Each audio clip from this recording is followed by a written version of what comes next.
TVS has aced the 125cc segment with the racing-inspired and sporty scooty, and that's the NTORQ. But it wasn't as practical nor a family-oriented scooty, and that's where the Honda Activa 125 and the Suzuki Access 125 had an edge. But now, TVS has filled this very gap with this very scooter, and that's the TVS Jupiter 125. And today, we are going to review it. So let's get started.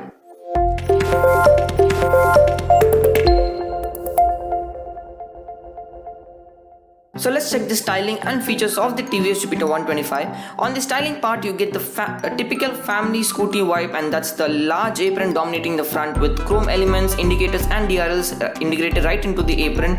Moving on to the top, you get a full LED set of headlamps with a small visor finished in gloss black. You also get round mirrors with chrome elements at the back. Moving to the side, you get Jupiter 125 lettering finished in chrome with some chrome bits, and you get a class-leading 165mm seat, which is the longest in the segment. You also get pillion footboard and a footrest. Moving to the back, you get a tail lamp which is not LEDs but is filament bulbs. You get a grab handle in body color, and there's no fuel filling inlet at the rear. Now where is this replaced? You will find out in the later of this video.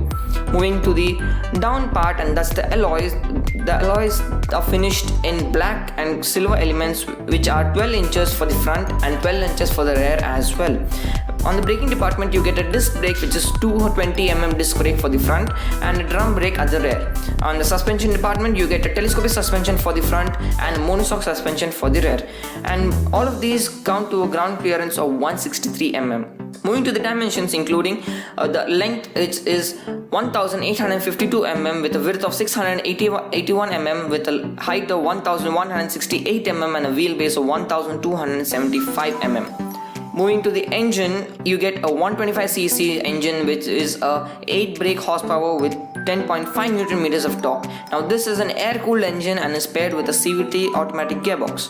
Now when you sit on the scooty and are ready to take a ride, you will notice few things, and that's the instrument cluster. Now with this instrument cluster, you get a analog part digital instrument cluster. Unlike the NTORQ with a fully digital instrument cluster with call notifications, turn-by-turn navigation, while those all are missing over here, you get an analog display with a small digital display letting you know your distance to empty, odometer, trip meter, etc. Moving down, you get an ignition slot and a USB charging port, and you also get a massive slot to throw in your phone, your water bottle, anything that you want, etc. And on the left, you get the fuel filling lid, and this is what is changed over here. The fuel filling lid is moved from the back to the front in this Jupiter 125, and now you don't need to open your boot or reach out to the rear to fill up your fuel. You just need to turn the ignition towards the fuel filling cap. The fuel filling cap will open up and you can just fill up your fuel.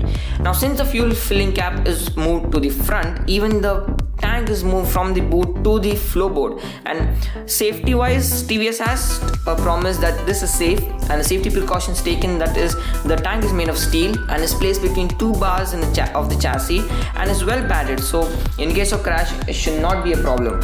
You also get a 5-liter capacity tank.